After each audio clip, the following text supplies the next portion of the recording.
Thank you for coming back to the Blossoming Classroom. Today, I want to talk to you about biting. Biting is a hot topic, and it happens either your child's being bit or your child's doing the biting.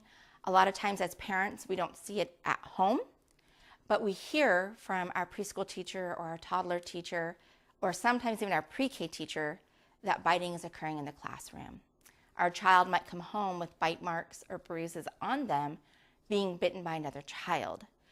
And this is a really hot topic because we do not want our children to be hurt, and we do not want our child to do the hurting.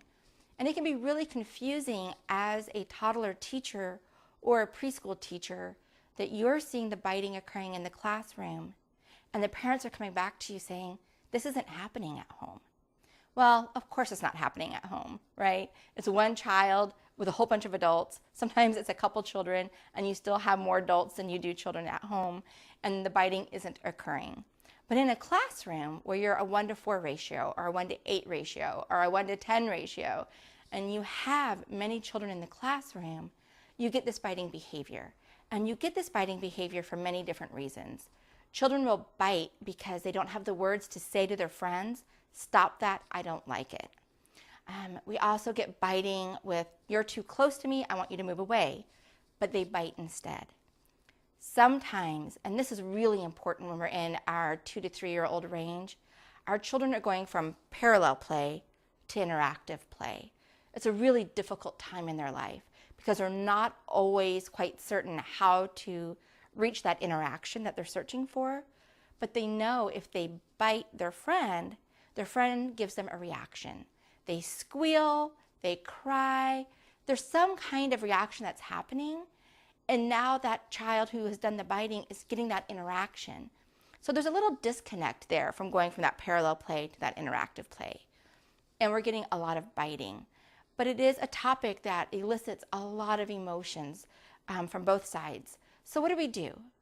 Our child's been bit, our child's doing the biting, I'm a teacher in the classroom, and I probably have more than one biter because biting seems to be a behavior that kind of ping-pongs off of each other. So one of the tools that I really recommend out when I'm coaching is from Cephal, and it's using a bandana. So here today, I brought you a nice bright yellow bandana. You can get bandanas almost anywhere. If you go to the dollar store, you can pick them up for $1 a piece. I picked this one up at Joann Fabric. You can pick them up at Walmart, Target. I mean, anywhere you want to go. It's cheap.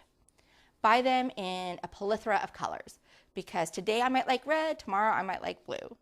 When the child comes into the classroom, offer them the different bandanas to choose from. Let them choose their favorite color. Then you're going to take it. You're going to bring it out. You're going to knot it in the middle. This one's a brand new bandana, so we're not knotting very well. Wash it a few times, it'll knot better. Sometimes we need to do a double knot if your material's not as thick to be able to get a really good knot on the bandana. As you can see, I'm tucking in corners because I'm not quite getting the knot I want, and that's okay. It doesn't have to be perfect, but I have my knot. I'm going to put it on the top of the wrist. I'm going to come around. I'm going to tie it. As you can tell, I've been a mom. I can do things one-handed. So it's tied. It's not tight. I can get fingers through there, okay? I'm not there to cut off the circulation of the wrist. It moves around a little bit, but as you can see, it's bright. It's right there. I'm not going to lose it. I'm going to encourage the child now to practice biting their knot. I'm going to praise them for biting their knot. This is a good thing. A lot of our children actually become they're still orally stimulated because children are very oral from birth to about age 3. And so you might see that this knot is in their mouth quite a bit, and that's okay. If they're still very orally stimulated, we'd rather have the knot in their mouth than them biting a friend or having a lot of toys in their mouth or needing a pacifier. So we're not going to worry if the child has this knot in their mouth a lot. But we have this knot, and we've encouraged them to bite their knot. And then throughout the day, if we intercept a bite, so we've prevented it from happening, I want you to remind the child to bite their knot. And this is how I want you to do it. Sarah, friends are not for biting. Your knot is for biting. and walk their friend away. Now they've lost their friend. They don't have a friend to play with. They've been reminded that friends are not for biting. Their not is for biting. And they're not getting any extra attention. Okay? If they've bitten their friend, I want you to walk over. Again, remind them, Sam, friends are not for biting. Bite your knot. Take that friend, walk them away, help that friend to feel better. Again, they've lost their friend is gone. They've been reminded to bite their knot and not their friends. They've lost any extra attention for that biting. What happens is that we tend to give children a lot of attention for biting. We talk to them about how biting is wrong. We talk to them about how biting hurts their friends. We have them help us help their friends feel better because they've hurt their friends. We get out a lot of books about biting. We have a conversation with their parents about biting. Their parents are now talking about biting at home. And all this children hears and sees is a lot of attention around biting. And they continue to bite because this is how they get their teachers to talk to them. This is how they get help interacting with their friends. This is what their parents and teachers are now talking about. This is where they're getting a lot of attention at home. And we need to stop this cycle. The least amount of attention we give to biting, the quicker the child will actually stop biting. I know it's hard. I know we want to teach empathy, and I'm going to talk about that. We have a video called A We Care Bag and Teaching Empathy, and I want you to go there and learn how to teach empathy in a different way. It does not have to be taught in the heart of the moment when a child has hurt a friend. In that moment, we want to give as little attention as possible to what has happened. Back to biting. So we have our biting bandana. We're using that as a tool, and that's phenomenal. There's one more thing we can actually do. There is an activity called a bite box activity. I'm going to have the full description of that activity on my website, but this is the way that we can use it in the classroom. Get a box out or a bag. Put in something from Dramatic Play, like broccoli or an apple. Put in a stuffed animal, some sort of doggy or kitty, dinosaur, doesn't really matter. Put in pictures of friends. If you have extra pictures of friends in the classroom, that's great. If not, you can just cut out those pictures out of a magazine.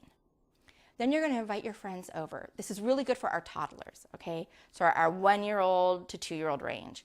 You can use this in your 2 to 3-year-old range. You still get great buy-in. Our 3 to 5-year-olds, it's a hit or miss, okay? I'll just be really honest.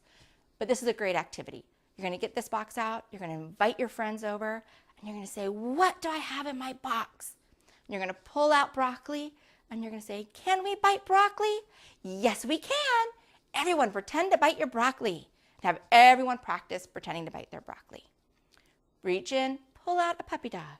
Can we bite a puppy dog? Oh no, we can't bite a puppy dog, but we can pet the doggy.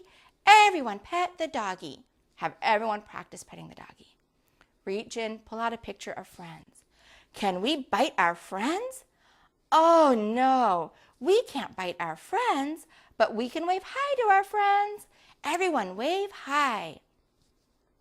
I noticed a few minutes ago, I made the comment of not giving too much attention to biting. And this is not really giving attention to biting as much as it's an interactive activity where we're teaching replacement behavior. If you have mild biting happening in your classroom, you may do it once a day.